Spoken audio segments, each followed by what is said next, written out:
Well, it's that time of the week when we go out to the other part of the United States, known as the West Coast, talk to Michael Snyder, and find out what's happening with the movies this week. Hello, Michael. Hi, Alex, and hey, listeners. Hope everyone's having a good weekend, and we're going to plunge right into the new movies that are opening.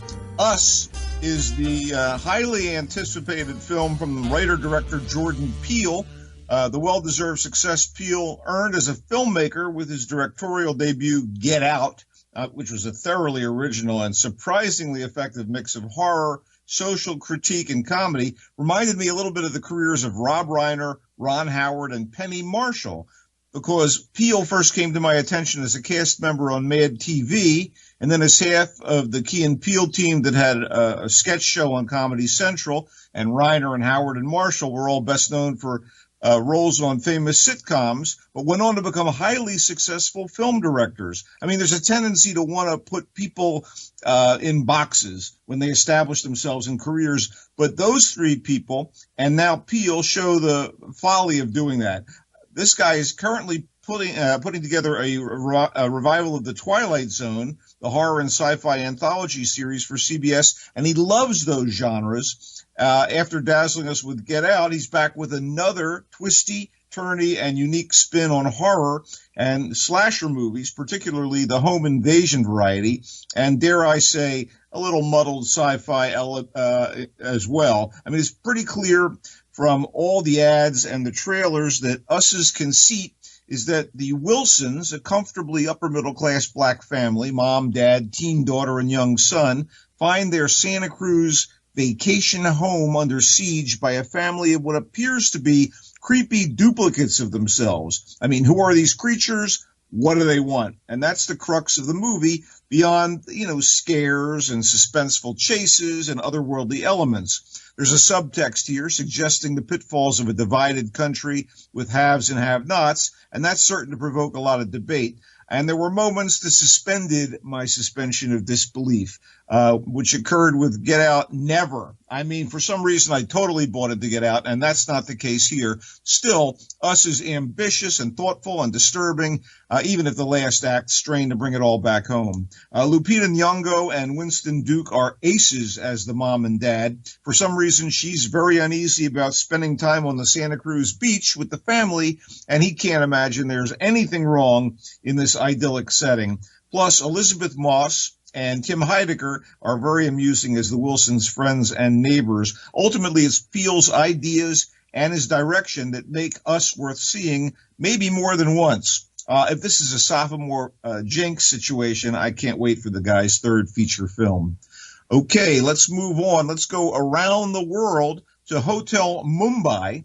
It's a docudrama with some fictionalized elements that gets inside the terrible events of the 2008 terrorist attack on the Taj Hotel in Mumbai, India. One might consider it a little exploitive, a way to take a tragedy and make an action movie out of it, but I found it to be wrenching and powerful and damning. Dev Patel, who you may remember from Slumdog Millionaire, The Newsroom, The Best Exotic Marigold Hotel, is as close as you can get to a lead here, playing a hotel waiter thrust into uncommon circumstances that test his mettle. But it's really an ensemble situation. There's a crew of hotel guests and employees confronted by a handful of young zealots on a mission of destruction inside the Taj as police and authorities hem and haw outside. The best-known cast members beyond Patel are Armie Hammer and Homeland's Nazanin Boniadi as a husband and wife staying at the hotel, and Jason Isaacs, most recently of Star Trek Discovery, as a mysterious businessman who's also a hotel guest. All in all, I appreciated Hotel Mumbai for the tension and the performances and the reminder that evil is real in the modern world, but so are love, nobility, bravery, and sacrifice. By the way, co-written and directed by Anthony Maras. Moving along, we'll get to something that not a lot of people are going to see probably, but I watched it, and you have to suffer through the review, folks. Sunset is a period drama from Hungarian director Laszlo Nemes, and it's a little too long at 144 minutes. But it's an impressive evocation of Budapest a few years before World War I, when everything is going to get crazy, and the old world will never be the same. I only wish the central figure in the film had been more compelling. She's a lovely woman named Iris Later, who has come back to Budapest to work as a hat designer and hat maker at the millinery store her parents used to own, alas, as played by actress Julie Jacob, and written and directed by Nemes. She's a weird mix of driven, heedless, listless, and opaque. It turns out that she may have a brother that she never knew about, and this guy could be a whole bunch of trouble, especially as aristocrats are swarming around Budapest and could be targets for the poor and disenfranchised, rabble-rousers and desperados, all of which suggests the rising unrest in Eastern Europe that's going to result in the Great War. I kept wishing that Sunset would engage me more, but no such luck. And finally, something I enjoyed the hell out of, and you might not, Dragged Across Concrete. It's, again, an overlong movie, opening in some theaters, but also available on demand today. It clocks in at 150 minutes. Make that 158. I mean, I found it kept my attention a bit more than Sunset. Then again, I'm a sucker for noirish crime flicks, and this one about a couple of roughneck cops played by Mel Gibson and Vince Vaughn. It held my interest. Due to their use of excessive force and kind of a hint of racism, they're suspended for a time by their superior officer played by Don Johnson. I mean, wait a minute. Gibson, Vaughn, Johnson? Maybe they should have called this the Douche Patrol. Anyway, with all the time on their hands, the scumbag cops decide to go fully rogue and get deeper into their city's slimy underbelly, resulting in some requisite violence. And it's the sort of ugly, stomach-churning set pieces that the filmmaker, S. Craig Zahler, is becoming known for.